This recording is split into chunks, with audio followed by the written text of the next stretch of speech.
কি কৰি আছা তই কচোন কো কি নিছা কিয়া কি হয় তু এটো কি হয় ইহতকে আমি দুর্গা পূজার উপলক্ষে আমি লটারি পাচ্ছিলো লটারিখন আবার লাভ হল লস বেলেগ কথা প্রশাসনে বন্ধ করিল হয় কি নহয় আমি হরি করিলো তো লটারির লগতে তিনটা প্রশ্ন মাত্র কুইজ আৰু আৰ কুইজৰ বিনিময়ত যোনে শুদ্ধ উত্তৰ দিব তাৰ কাৰণে মই এটা ধুনীয়াকে এটা উপহাৰ আছে এইটো মোৰ ফালৰ পৰা অকল মোৰ ফালৰ পৰা হ্যাঁ এইবাৰ যে আমাৰ লটাৰি আছিল আমি যে লটাৰি পাতিলো লটাৰিত আমাৰ আৰম্ভ মানে কিমান হাজাৰৰ ভিতৰত আমাৰ খেলখন অনুষ্ঠিত হৈছিল আৰু প্ৰথম সংখ্যা আমাৰ কিমান আছিল আৰু শেষ সংখ্যা কিমান আছিল এটা আমাৰ সেক্ৰেটাৰী ক'ব আৰু ইয়াৰ বিনিময়ত কিন্তু যদি শুদ্ধ উত্তৰ দিব পাৰে নহয় এটা উপহাৰ আছে মোৰ ফালৰ পৰা এইটো কিন্তু সম্পাদক দে মোটামুটি আমাৰ আছিল কিমান হাজাৰৰ আমাৰ খেল অনুষ্ঠিত হৈছিল 19,000 19,000 বুলি কৈছে এইটো ভুলে কথা সভাপতিৰ তাত যাম সভাপতি কেলকুটাৰ মাৰি আমাৰ দুৰ্গা পূজাৰ এইবাৰ আমি লটাৰী আজি লটাৰী আমি খানা আমাৰ চলি আছে এতিয়া আমাৰ লছতে চলি আছে বেলেগ কথা এতিয়া আমাৰ প্ৰশ্নটো হ'ল কি এবাৰে আমাৰ খেলখন কিমান হাজাৰৰ সংখ্যাৰ ভিতৰত খেলখন অনুষ্ঠিত হৈছিল আৰু প্ৰথম সংখ্যা কিমান আছিল আৰু শেষৰ সংখ্যা কিমান আছিল আমাৰ এবাৰ লটাৰীৰ প্ৰথম সংখ্যাটো আৰম্ভণি সংখ্যা আছিল 15,001 পৰা আৰু খেলা হৈছিল আমাৰ 12,000 টিকেটত আৰু শেষৰ সংখ্যাটো আছিল 35,181 এইটো ভুল আৰু সদস্য আছে এইবাৰ সদস্য সুধিম সংখ্যাৰ ভিতৰত আমাৰ খেলখন অনুষ্ঠিত হৈছিল প্ৰথম সংখ্যা কিমান আছিল আৰু শেষৰ সংখ্যা কিমান আছিল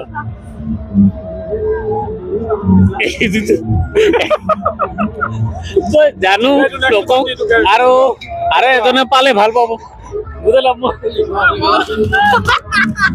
আৰু নেক্সট আমি আহি আছো কিন্তু মানে আমাৰ যিটো এইবাৰ লটাৰী আছিল দুৰ্গা পূজাৰ লটাৰীত আমাৰ প্ৰথম আমি কিমান হাজাৰ সংখ্যাৰ ভিতৰত আমি খেলখন পাতিছিলো আৰু প্ৰথম সংখ্যা কিমান আছিল আৰু শেষৰ সংখ্যা কিমান আছিল 14,501 পৰা আছিল নেকি আৰু শেষত নহয় নেকি নহয় ভুল আৰু সদস্য আছে মই আছো লটাৰীত কিন্তু মই এইবিলাক একো নাজানো কিমান আছে কিমান নাই মই চেলেঞ্জাৰ মনত নাই এবাৰে গণেশ দা আছে আমি যে এইবাৰ লটাৰী যে পাতিছিলো আজি লটাৰী খানা চলি আছে আমি কিমান হাজাৰ সংখ্যাৰ ভিতৰত আমি লটাৰীখন পাতিছিলো আৰু আৰম্ভণি সংখ্যা কিমান আছিল আৰু শেষৰ সংখ্যা কিমান আছিল 11 লাখ আছিল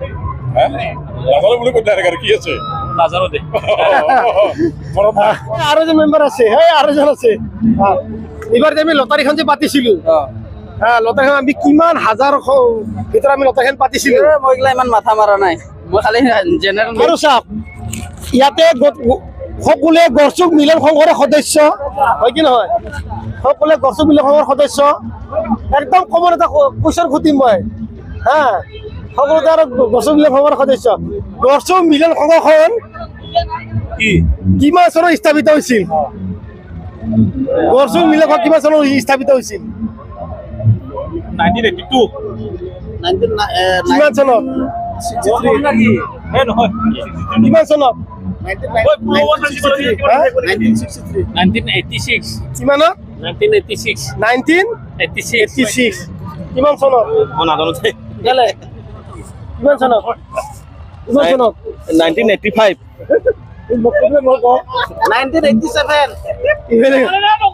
কিমান চনত গড়চুক মিলন সংঘ কিমান চনত স্থাপিত হৈছিল 61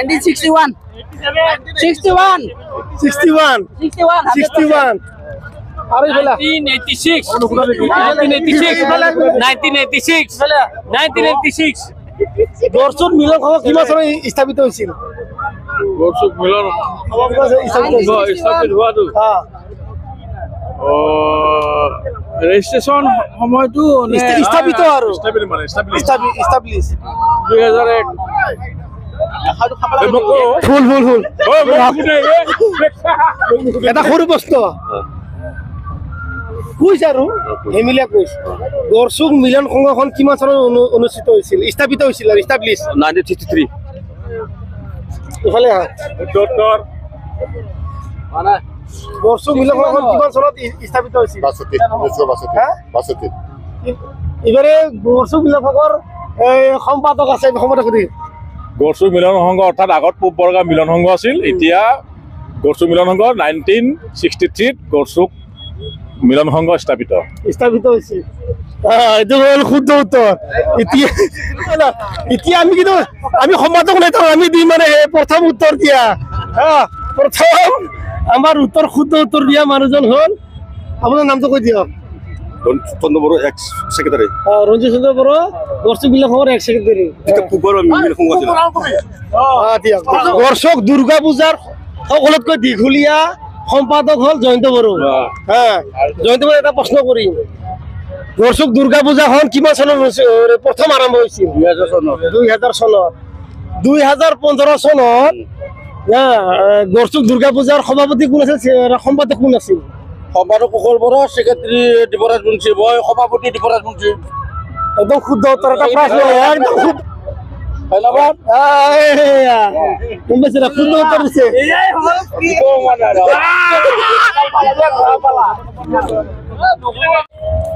আমাৰ গড়চুক দুৰ্গা পূজাৰ যিটো আমাৰ লটাৰী আছিল লটাৰীত আমাৰ মানে টোটেল সংখ্যা আছিল আমাৰ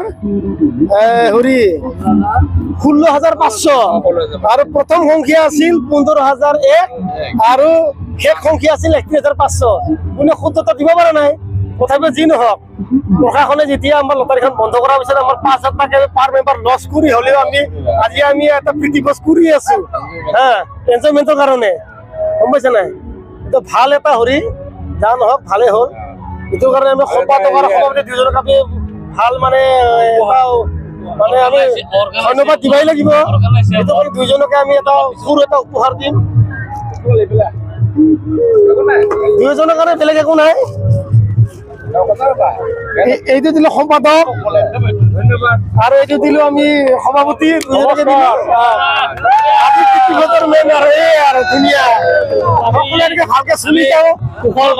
কুশল বড়োলৈ আমি ধন্যবাদ জনালো সকলোকে ভালকে চলি যাব সদায় আৰু কি হাঁহি ধেমালি মাজে আমি চলি যাব লাগিব এইটোৱে আৰু সমাজ ধন্যবাদ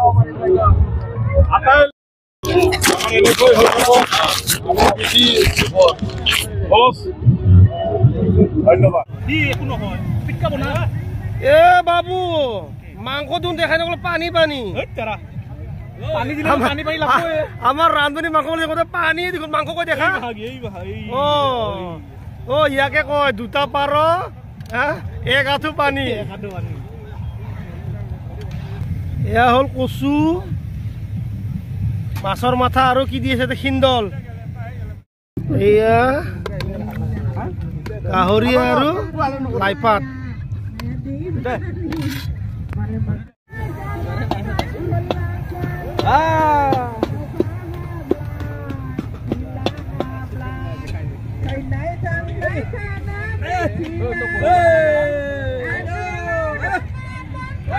এতিয়াই পড়ছি আসল জায়গা